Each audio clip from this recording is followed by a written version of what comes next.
चलिए आज ही बताइए लोग कि आप लोग सूर्य के बारे में जानते हैं।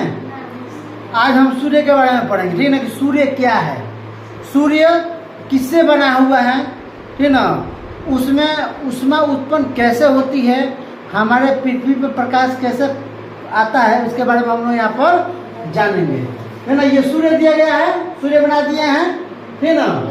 और देखिए सूर्य किससे बना हुआ है, तो सूर्य यहाँ पर हम बताए हैं कि सूर्य किससे बना हुआ है, हाइड्रोजन और हीलियम से।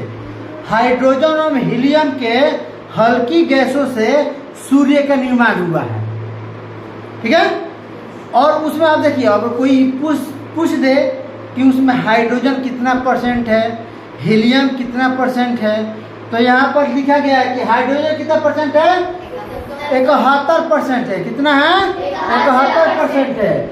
और जो हीलियम है 26.5% है, ठीक ना। बाकी और भी इसमें गैस है, हाइड्रोजन हो गया, ठीक है ना, ऑक्सीजन हो गया, तो ठीक ना, लोहा हो गया, और भी जैसे जो भी गैस है इसमें मौजूद है, इन सबसे मिलकर सूर्य का निर्माण हुआ है, ठीक ना। और देखिए अब लोग सवाल करते हैं कि सूर्य क्या है, ठीक ना। तो सूर्य क्या है, तो सूर्य एक विशाल गर्म और यहाँ पर लिखा है कि चमकता हुआ गैसीय गोला है, ठीक ना। और यहाँ पर देखिए सूर्य में मौजूद जो गैसें होती है विशेष रूप से क्या होती है, हाइड्रोजन और हीलियम, ठीक ना, बहुत ही उच्च तापमान पर, ठीक है ना बाबू, क्या होता है, बहुत ही उच्च तापमान पर, ठीक ना, और दबाव में होती है ये, ठीक है। और देखिए जो प्लाज्मा नामक स्थिति उत्पन्न करती है, ठीक है ना, क्या करती है बाबू, जो प्लाज्मा नामक, ठीक ना, प्लाज्मा नामक में क्या होती है ये, जो प्लाज्मा नामक स्थिति में होती है, ठीक ना।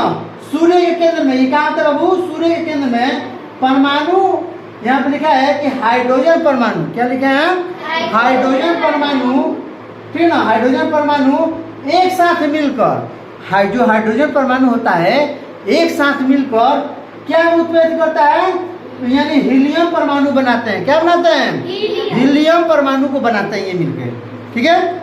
और उसके बाद से क्या होता है, एक साथ मिलकर बनाते हैं, तो जिसमें भारी मात्रा में क्या होती है, ऊर्जा मुक्त होती है। क्या होती है, ऊर्जा मुक्त होती है। इसी से उसमें क्या होता है, ऊष्मा जो होती है उत्पन्न होता है ज्यादा, क्षण क्षण क्या होता है, विस्फोट होता रहता है उसमें, ठीक ना, सेकेंडों में मिनटों में क्या होता है, उसमें ऊष्मा उत्पन्न होता है, विस्फोट होता रहता है, ठीक नहीं है।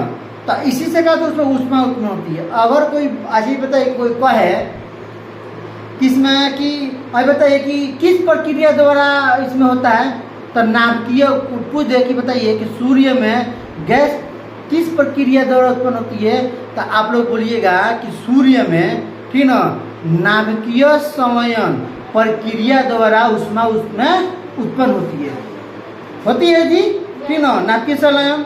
ये बहुत जो हाइड्रोजन होता है ना, और देखिए जो सूर्य में जो हाइड्रोजन का कार्य देखिए, अब कोई कहता है कि नाभिकीय संलयन जो होता है ये क्या है, अब बोलेगा कि नाभिकीय संलयन एक ईंधन के रूप में काम होता है, ठीक है ना, जो हाइड्रोजन। अब सूर्य के ईंधन क्या होता है, तब क्या जानिएगा, बोलिएगा कि सूर्य का जो ईंधन होता है हाइड्रोजन होता है, जो उसके कोर में प्रचुर मात्रा में बहुत रहता है, एकदम क्या होता है, बहुत रहता है।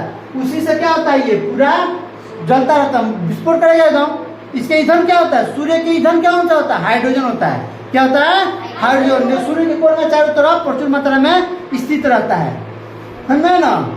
तो कोई बोलिएगा कि बताइए कि किस प्रक्रिया द्वारा उसमें गैस उत्पन्न होती है, उसमें उत्पन्न होती है, तो बोलिएगा नाभिकीय संवयन प्रक्रिया द्वारा सूर्य में ऊष्मा उत्पन्न होती है।